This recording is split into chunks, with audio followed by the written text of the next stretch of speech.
The great silver ship of the human delegation entered the orbit of the alien world. The world was bright with oceans of deep blue and wide lands of green, dotted with tall shining towers that reached into the sky. From above, the planet looked alive and full of light. Inside the ship, Ryan sat near a window, his eyes fixed on the world that would soon welcome him. Ryan was not a soldier, not a leader, not even an experienced traveler.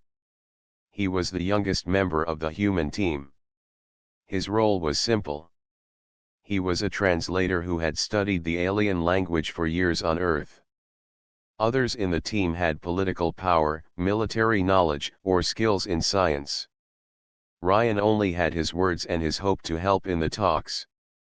Still, he was proud to be chosen, even if he felt small among the others. The leader of the human delegation, Elder Tomash, stood near the command seat and spoke with calm authority. Remember why we are here. We are not here to show strength. We are here to show friendship. This meeting is more important than weapons or fleets. If peace is built, a new path will open for both our kinds. Ryan listened carefully, though his heart was already racing. He had read much about the alien world. The royal family was ancient, older than the recorded history of Earth. They were known for wisdom and tradition. And among them was Princess Arya. Many humans had seen her face in broadcasts sent across the stars. She was admired not only for her royal blood but also for her intelligence and her kindness. Ryan never imagined he would meet her in person. The ship landed on a broad landing platform made of white stone. Golden banners moved in the wind, each one marked with symbols of the alien people. Rows of guards stood in armor that shone under the sun. The air smelled fresh, almost sweet, as if touched by flowers. Ryan stepped down with the other delegates. His eyes searched the long stair that led to the palace gate. There, waiting for them, was the royal family. At the center stood Princess Arya. She was tall and graceful, her eyes bright with calm strength. She wore a silver crown and a robe of deep blue lined with threads of gold. When she moved, the robe caught the light like water flowing over stone. Around her stood her father, the king, and members of the court, but Ryan's gaze could not move away from her. The introductions began. Elder Tomash bowed and greeted the king with formal words. The alien king replied with equal formality. The voices of leaders filled the air, yet Ryan barely heard them. His thoughts stayed on the princess. When her eyes turned toward the delegation, for a brief moment they landed on Ryan. His heart shook in his chest. Inside the palace, the halls were vast and filled with paintings of ancient battles and great festivals. The air was cool, and the stone floor reflected the light from crystal lamps above. Long tables were set with fruit and bread, offered as a sign of welcome. The talks began in the great hall. Elders from both sides spoke of trade, of borders, of fleets that once fought and must now learn to stand together. Ryan sat near the side, ready to assist with translation if needed. Hours passed. The voices were polite but heavy. Many of the humans felt tired. Many of the aliens seemed cautious. During a pause, Princess Arya rose from her seat. She walked slowly, her presence commanding respect without force. Her eyes passed over the delegates, then settled on Ryan again. She spoke directly to him. You are the youngest among them. What do you think of our world so far? The room grew silent. No one expected her to speak to him. Even Elder Tomash looked surprised. Ryan rose to his feet, his hands trembling slightly. He chose his words carefully, using the alien tongue as best he could. Your world is beautiful. From the sky it looked alive. Now that I stand here, it feels even more alive. The air, the light, the people, everything here feels strong and full of meaning. The princess smiled. A kind answer. You speak our language well. Did you study long for this day? Yes, princess, Ryan replied. I studied many years, hoping to hear your people's voices with my own ears, not only from books or machines. Her smile grew warmer. Then today your wish has come true. The delegates watched in silence. Some were puzzled, some were even a little uneasy. But Arya's tone was gentle, not formal. She was not only speaking with a delegate. She was speaking with a person. From that moment, something shifted. Ryan felt it inside his chest. The words were simple, yet the weight of them reached deeper than he expected. He returned to his seat, but he could not forget her gaze. That evening, after the talks ended, the delegation was guided to their guest rooms in the palace. The palace walls glowed faintly with energy lines that ran like veins through the stone. Ryan wandered outside into the garden, unable to rest. The garden stretched wide, filled with plants unlike any on earth. Tall trees with silver leaves whispered in the wind. Flowers opened with soft light, glowing as if stars had fallen to the ground. A clear pool reflected the twin moons above. Ryan walked slowly, letting the peace of the place quiet his mind. He did not expect to find Princess Arya there. She stood near the pool, her reflection shimmering on the water. When she saw him, she did not turn away. Do humans also seek the quiet of gardens after long talks? She asked. Ryan bowed lightly. Yes, princess. We often do. Peace is easier to find among trees than among walls. Arya nodded. We are alike then. I come here often when the weight of the court grows heavy. For a long moment they stood in silence, the sound of water and wind filling the space between them. Then Arya spoke again. Tell me, Ryan. Do humans fear us? Many in my court believe humans only come with hidden plans. Ryan shook his head. I cannot speak for all. But for myself, I do not feel fear.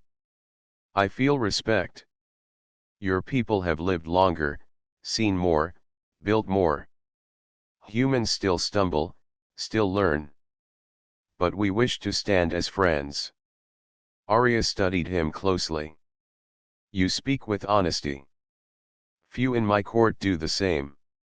They hide behind careful words. But you do not.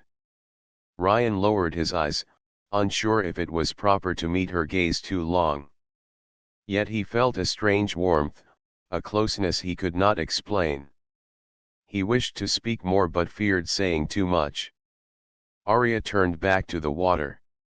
I believe our meeting is only the beginning, Ryan. Perhaps much will change in days to come. He did not know why, but her words filled him with both hope and fear. A bond was forming, one that went beyond duty or treaty. He felt it, though he dared not name it. That night, when Ryan returned to his room, he lay awake, staring at the ceiling carved with old symbols. His thoughts returned again and again to the garden, to the sound of her voice, and to the feeling that something impossible was beginning to grow. The next day began with the sound of drums echoing through the palace halls. It was a signal for the start of another round of talks between the human delegation and the royal court. Ryan woke early, though he had not slept much during the night. His thoughts were still caught in the memory of the garden, in the memory of speaking with Princess Arya beneath the moons. He washed, dressed in the formal robe given to all the guests, and followed the others into the great hall. The hall was filled with nobles from the alien world. Their robes were bright with color, their faces proud, and their eyes sharp. They studied the humans as though trying to see not only their bodies but also their intentions. The king sat upon his high seat, a crown of metal shaped like wings resting upon his brow. Princess Arya sat beside him, calm and quiet, her hands folded neatly before her. Ryan tried not to look at her too often, but whenever her eyes drifted toward him, his heart quickened. The talks began. Elder Tomash spoke of trade routes, of how both sides could share knowledge of medicine and science. The nobles replied with questions, some polite, some filled with doubt. They asked why humans wished for peace now after years of silence. They wondered if humans were weak and wished to hide behind alliances. Ryan listened, but his mind wandered. He could feel the weight of the court's gaze. It was clear that many of the aliens did not trust the humans. Their words were smooth, yet their tone carried suspicion. The air itself felt tense, as though the hall might break under the pressure of hidden thoughts. During a pause, one of the alien lords stood and spoke with sharpness. His name was Lord Kale, and his voice carried easily across the room. Our laws are built on bloodlines. Our strength is held together by unity of our people. Humans are strangers. If we open our doors too wide, we may lose who we are. Murmurs rose among the nobles. Some nodded in agreement. Others remained silent but thoughtful. Elder Tomash gave a calm reply, speaking of respect for tradition and the hope of trust. Still, Ryan could sense that the Lord's words had left a mark. Later that day, after the meeting ended, Ryan walked once more in the palace garden. The air was filled with the soft hum of insects that glowed like sparks. The pool reflected the light of the suns. He thought he was alone, but soon he heard the sound of footsteps on the stone path. Princess Arya appeared from behind a tall tree, her robe moving lightly in the wind. She seemed different from the day before. Her face was calm, but her eyes held a quiet weight. "You heard Lord Kale," she said as she walked closer. "He spoke not only for himself but for many in the court. They fear what is new. They fear what cannot be controlled. You must understand this if you wish to walk among us." Ryan bowed his head slightly. "I understand. Humans are new in this part of the stars. Trust takes time. I only hope time will not be too short." Arya's gaze softened. "Time is not the only barrier. There is also tradition. My people believe the royal line must remain pure. No union with another race has ever been allowed." Her words struck Ryan more deeply than he expected. He felt his throat tighten, though he tried to hide it. He knew she was speaking of law, of custom, of things beyond his reach. Yet her voice carried more than just law. It carried warning. Arya looked toward the pool. "Do not misunderstand. I do not speak this to wound you. I speak because I saw your eyes yesterday. And I heard your whisper." Ryan froze. His breath caught. "You heard?" "Yes," she said quietly. "You whispered in the garden last night. You wished to marry me. You thought no one heard, but I was near." His face burned with shame. He turned his eyes away. "Forgive me. It was a foolish thought. I had no right to say such words, even to myself." For a moment she did not answer. The garden was filled only with the sound of water flowing into the pool. Then she spoke again. "Your words were not foolish. They were honest. And honesty is rare in my world. Still, you must know what it means. If the court learns of such thoughts, they will not see it as pure. They will see it as danger. For them, tradition is more sacred than feeling." Ryan felt torn. He wished to tell her that he meant no harm, that his heart had spoken before his mind. Yet he also wished to tell her that the feeling was real, that it burned within him even now. He struggled for words, but none seemed right. Arya placed her hand lightly on the stone rail beside the pool. "You are young, Ryan, but your spirit is not weak. I can see it. You speak with truth, and truth is stronger than fear. But if you wish to remain by my side, even as a friend, you must tread carefully. My people will test you. They will watch every step." Ryan lifted his head slowly. "Then I will face their tests. I did not come here only to speak of trade. I came here because I believe humans and your people can stand together. I will not let fear break that." A small smile touched her lips. "We will see.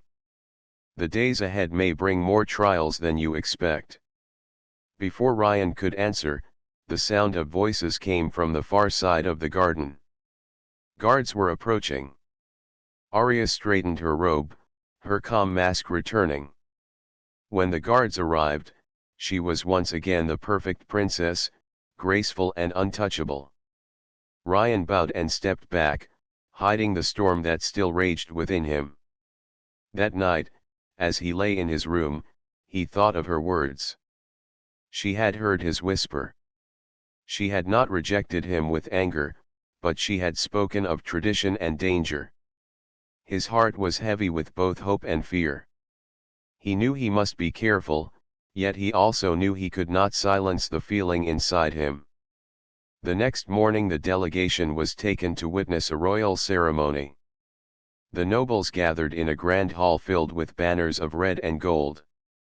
Musicians played strange instruments that gave a sound like wind through glass. The ceremony was meant to honor the ancestors of the royal line.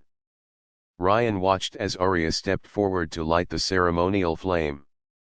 She stood tall, her robe shining under the light, her crown catching every glimmer.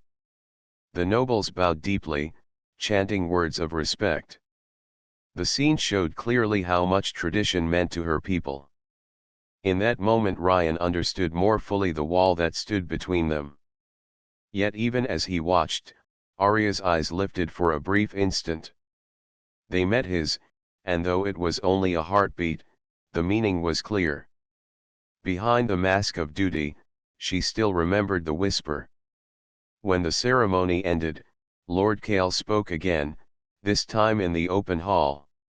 He spoke of unity within their own kind, of keeping the bloodline untouched. His words were sharp, and his eyes moved toward the humans as he spoke. It was not only a warning. It was a challenge. Ryan stood silent, yet inside he felt the fire of defiance. He would not speak yet, for it was not his place. But he knew his time was coming. The court would test him, and he would need to show not only words but action. That night, when he returned once again to the garden, he looked at the pool and whispered to himself, "No wall can stand forever. If hearts are true, even stone will break." Unseen by him, from the shadow of the trees, Princess Arya stood listening. Her face was calm, but her heart was moved.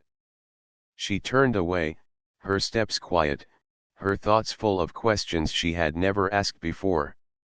The sun rose bright over the towers of the alien capital. Its light poured across the white stone of the palace, catching the banners that flew high in the wind. For the human delegation, the new day began with unease. The talks had grown tense. Whispers spread through the halls that the peace might break before it was born. Ryan walked beside Elder Tomash toward the great hall.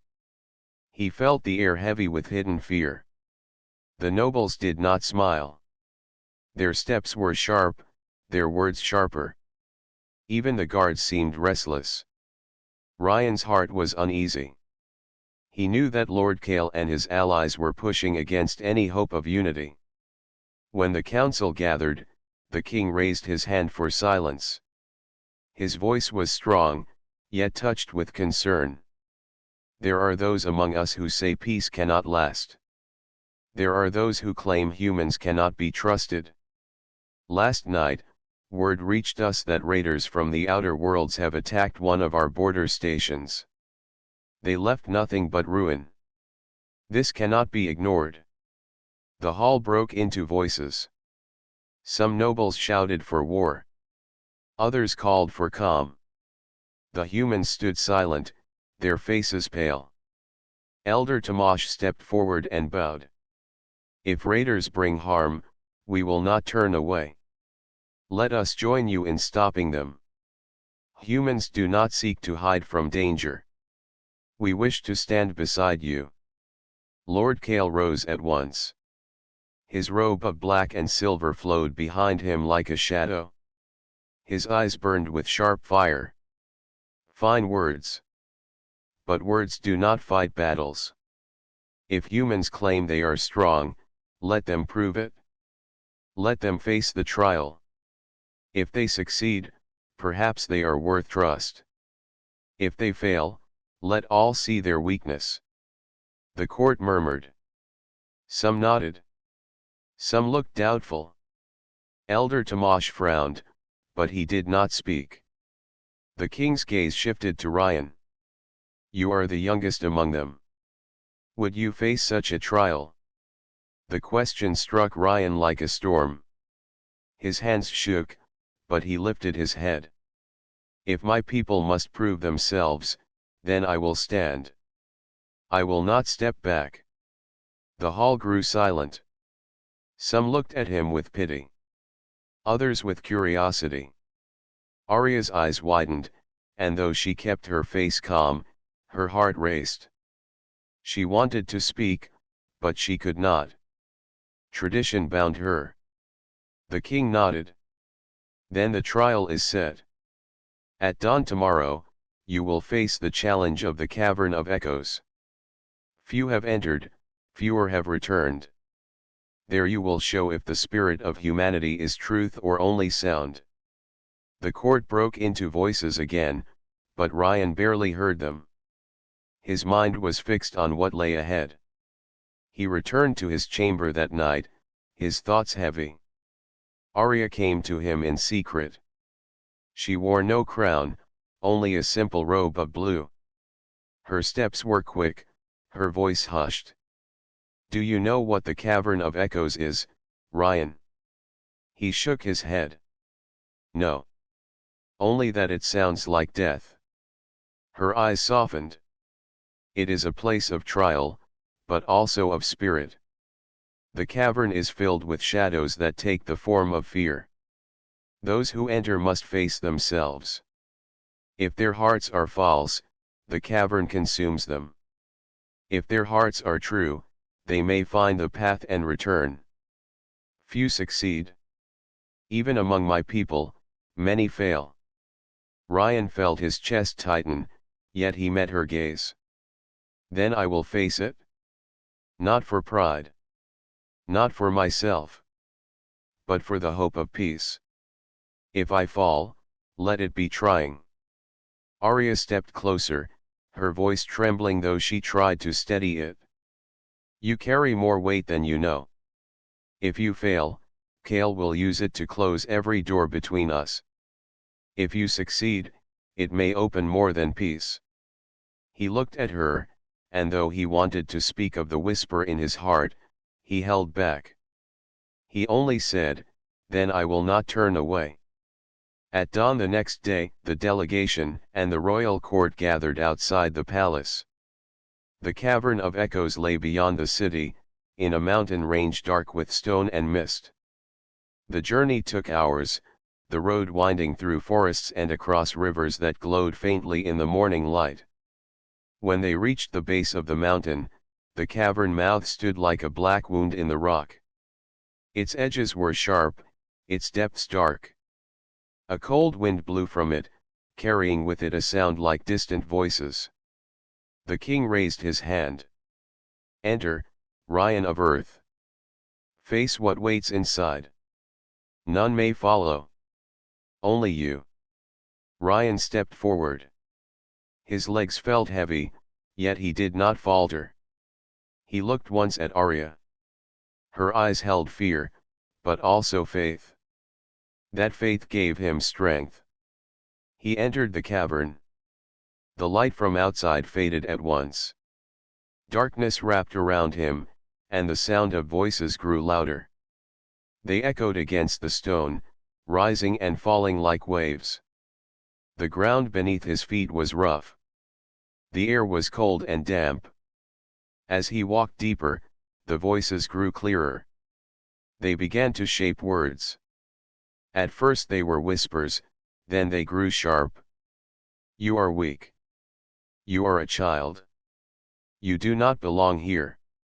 Ryan clenched his fists, but he walked on. The shadows along the walls began to shift. Shapes moved, twisting into forms. One shape grew into the figure of Lord Kale, sneering with hatred. Another grew into the form of Elder Tamash, shaking his head in disappointment. You will fail, the shadow said. You will bring shame to your kind. Ryan pressed forward. I will not stop, he whispered to himself. The shadows changed again. Now they formed the face of Arya. She looked at him with sorrow. You cannot stand with me. Our worlds will never join. Turn back before you break. Ryan's heart shook. The sight cut him deeper than any blade. But he stood firm. Even if I fall, my feelings are true. I will not turn back. The cavern roared with sound. The voices grew louder, pressing against his mind.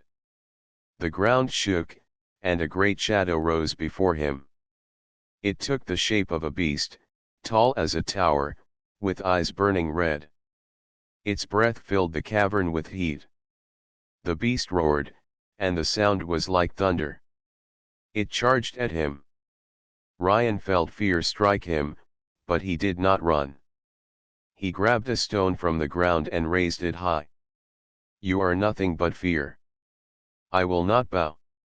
The beast struck, but as Ryan swung the stone, the shadow shattered into mist. The cavern grew silent. The voices faded. The darkness lifted, and a faint light shone from deep within. Ryan followed the light. It led him to a chamber where a crystal stood, glowing with steady brightness. He touched it, and warmth filled his body. The cavern shook again, but this time not with anger. The sound was like a song. The path opened before him, leading back to the entrance. When Ryan stepped out into the light of day, the court gasped.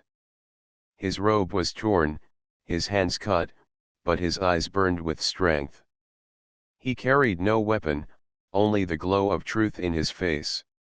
The king rose. You have faced the cavern of echoes and returned. Few have done so. You have shown the strength of humanity. Let all here see it. Even those who doubted were silent. Lord Kale's face was dark with anger, but he could not speak.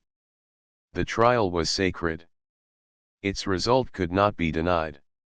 Arya's heart swelled with pride and relief. She wished to run to him, but she held back. The court was watching. Yet her eyes spoke what her lips could not. That night, when the palace was quiet, Ryan stood once more in the garden. His body ached, but his spirit felt alive. He looked at the pool and whispered, I faced fear and did not fall. I faced doubt and did not break. If peace is to grow, let this be the seed. From behind the trees, Arya stepped forward. She looked at him with eyes shining. For a moment they said nothing. Then she spoke softly, You have changed more than the court today, Ryan. You have changed me. The trial of the Cavern of Echoes was still spoken of across the palace halls. Everywhere Ryan walked, whispers followed. Some nobles looked at him with new respect, others with caution, and a few with open doubt. But none could deny what he had done. He had entered the cavern alone and returned alive. The king himself had praised his courage, and even Elder Tamash had placed a hand on Ryan's shoulder with pride. Yet Ryan did not feel pride. He felt the weight of what had happened. The shadows he had faced still echoed in his mind. The voice that had taken the shape of Arya haunted him most of all. As the days passed, the talks between the humans and the court grew calmer. The nobles who once doubted now spoke with more care. Trade routes were considered. Agreements were written. But behind the calm words, tension still waited. Lord Kale was silent, but his silence was not peace. Ryan could see the fire in his eyes each time their gazes met. One evening, when the halls had grown quiet and the moons had risen high, Ryan found himself once again in the garden. The silver trees whispered in the wind, and the pool reflected the stars above. He stood by the water, lost in thought, when he heard soft footsteps behind him. It was Princess Arya. She wore no crown that night, only a simple robe of white. The light of the moons made her appear almost as if she had stepped out of the pool itself. "You should be resting," she said, her voice gentle. Ryan smiled faintly. "Rest is not easy. My mind is still full of the cavern." She walked closer until she stood beside him. For a long moment they said nothing. The night was filled only with the sound of leaves moving in the wind. Finally, she turned to him. "I heard what you said at the pool after the trial," she whispered. "You said you faced fear and did not fall. You said you faced doubt and did not break. Do you believe that fully?" Ryan looked at the water. "I believe it enough to stand here. But I also know fear never vanishes. It waits, ready to return." Arya studied his face. "You speak truth again. That is what I have seen in you from the first day. You do not hide behind fine words. You speak from your heart." Her words gave him courage, and he turned to her. His voice was quiet but steady. "Then I must speak what has burned in my heart since the first moment I saw you. I know it is against your tradition. I know your people may never accept it. But still I must say it. I love you, Arya." The words fell heavy into the night. For a moment, silence wrapped around them. Ryan's chest tightened. He feared he had spoken too boldly. Yet he could not take the words back. Arya did not move away. She looked at him with eyes that shone like the moons above. "Do you know what such words mean, Ryan? If anyone else heard them, they would call it forbidden. They would say you dishonor me and my people." "I know," he said. "That is why I never meant to speak it aloud. But it grew too strong. Even if the whole court turned against me, I could not carry the silence any longer." Arya's gaze softened. She stepped closer, so near that Ryan could hear the faint sound of her breath. "When you whispered in the garden before, I heard you. I told you then that tradition stands like a wall. Yet now, after all that has happened, I can no longer hide either. My heart has chosen. My reply is yes." Ryan's eyes widened. "Yes. Yes," she said firmly, her voice steady though her hands trembled. "Yes to your love. Yes to your heart. Yes to the bond that has grown between us. I will not deny it." Joy flooded through him, but with it came fear. "But what of your people? What of Lord Kale? What of the court?" Arya lifted her chin.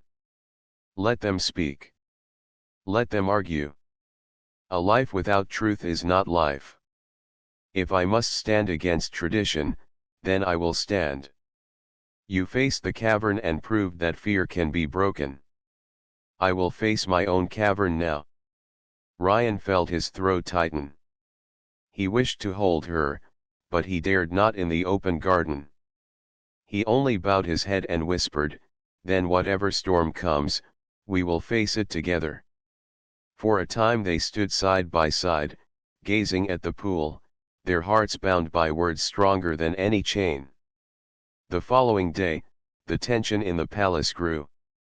Word had spread that the princess and the young human had spoken privately many times. Some nobles whispered of scandal. Others warned of danger. Lord Kale's voice grew louder in the halls, though he did not yet accuse openly. During the next meeting, Kale rose and spoke to the king. "We must guard against weakness. Our royal line must remain strong. Already I hear whispers that strangers grow too close to our blood. This must be stopped before it brings shame upon us." The hall grew quiet. Eyes turned to the king, then to Arya, then to Ryan. Ryan felt the weight of every gaze pressing on him. Before the king could speak, Arya stood. Her voice carried across the hall, steady and clear. "There is no shame in truth. There is no weakness in love. If our people are as strong as we claim, then we should not fear the bond between hearts, even if they come from different worlds." The hall erupted in voices. Some shouted in anger, others in shock, a few in support. Ryan's heart pounded, but he did not look away from her. She had spoken what he had feared to speak before them all. The king raised his hand for silence. His face was grave, his eyes deep with thought. "This matter is greater than trade or treaties. It touches the very roots of our tradition. I will not decide in haste. Let the council meet tomorrow to speak of this. Until then, silence." The meeting ended, but the palace was far from calm. Nobles argued in corners. Guards spoke in whispers. The humans gathered in their chambers, worried that the peace itself might collapse. Elder Tamash looked at Ryan with heavy eyes. "You have crossed a line no one has crossed before. Do you understand the danger?" Ryan nodded. "I understand. But I cannot regret it." Tamash sighed. "Then may your courage be enough for what comes." That night, Ryan returned to the garden. Arya was already there, waiting. Her face showed the strain of the day, but her eyes still held fire. "You stood against them," he said. "And I will stand again," she replied. "But I cannot do it alone. You must be ready. The council may choose to cast me aside. They may call for your removal from our world. Will you face that with me?" Ryan stepped closer. His voice was firm. "I will face anything with you. I did not speak my love only to retreat when it is tested." Arya's hand lifted slowly.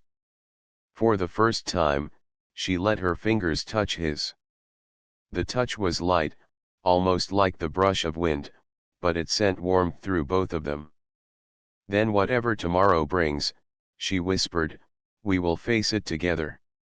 The moons shone above, the garden lay quiet, and two hearts that came from different stars now stood bound by a promise.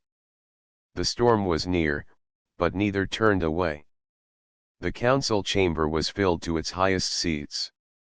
Nobles from every part of the kingdom had come, their robes heavy with jewels and colors. The humans sat to one side, their faces tense. Elder Tamash looked calm on the outside, but his hands were folded tightly on the table before him. Ryan sat near him, his heart beating fast, yet his eyes never left Princess Arya. The king sat upon his high seat. His crown caught the morning light, his face strong but shadowed with thought. He raised his hand, and the voices in the chamber grew silent. "Today we face a question greater than trade or defense," he said. "We face the question of who we are, and who we will become. My daughter has spoken of her heart. A human has spoken of his. The court must now decide if this bond is a threat or a path forward. At once, Lord Kale stood. His tall figure seemed to stretch higher as his voice rang through the chamber. This is madness. Our laws are clear. The royal line must remain pure. If we break this rule, we break the chain of strength that has carried us through centuries. What will our people think if their princess takes a stranger as her own? They will see weakness. They will see betrayal. Murmurs of agreement rose from many nobles.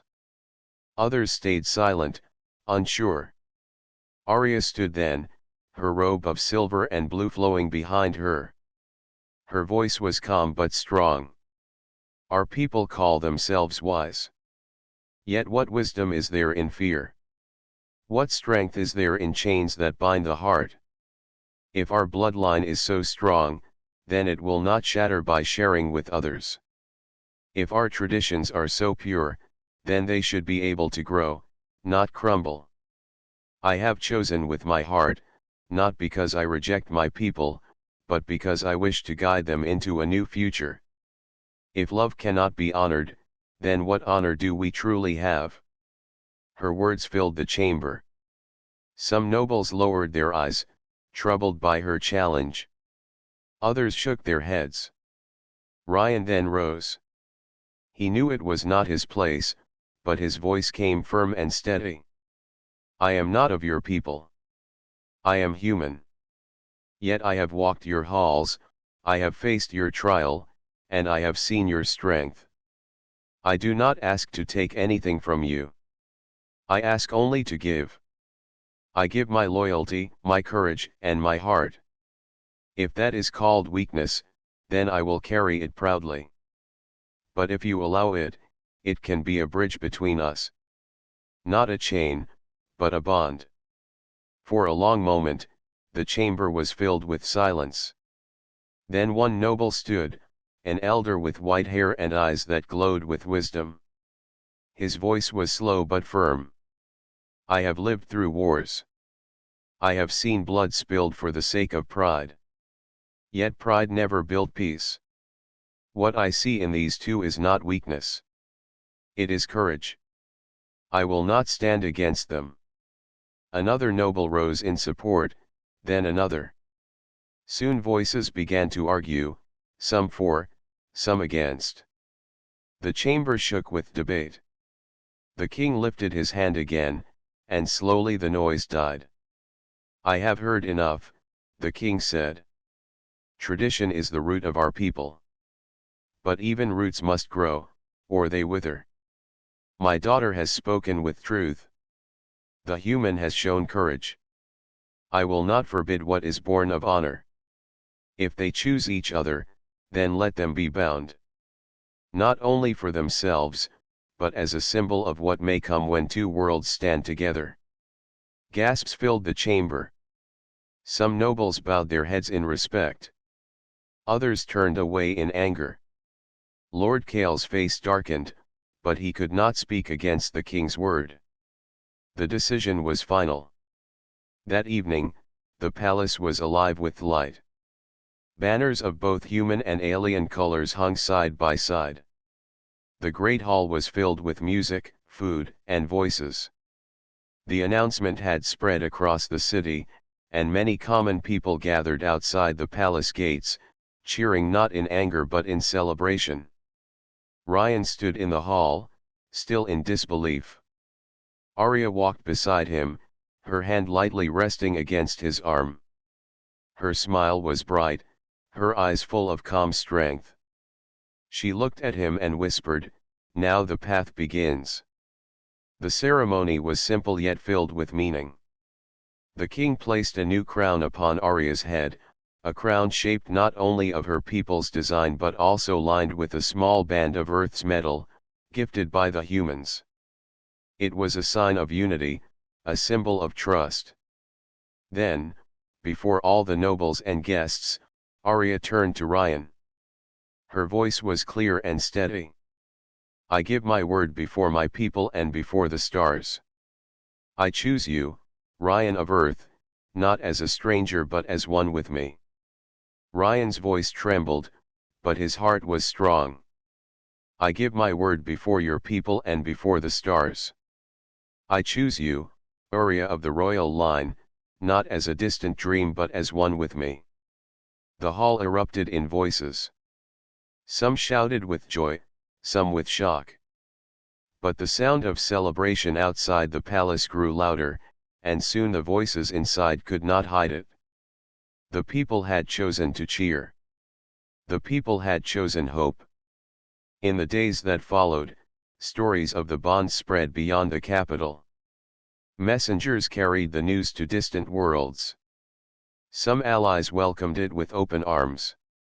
Some rivals mocked it. But no one ignored it. The union of human and alien royal blood was a story too great to pass by. Lord Kale vanished from the court. Some said he plotted in secret. Others said he left in shame. But his voice was silent now, and the path of peace began to grow. Ryan and Arya spent their days working side by side.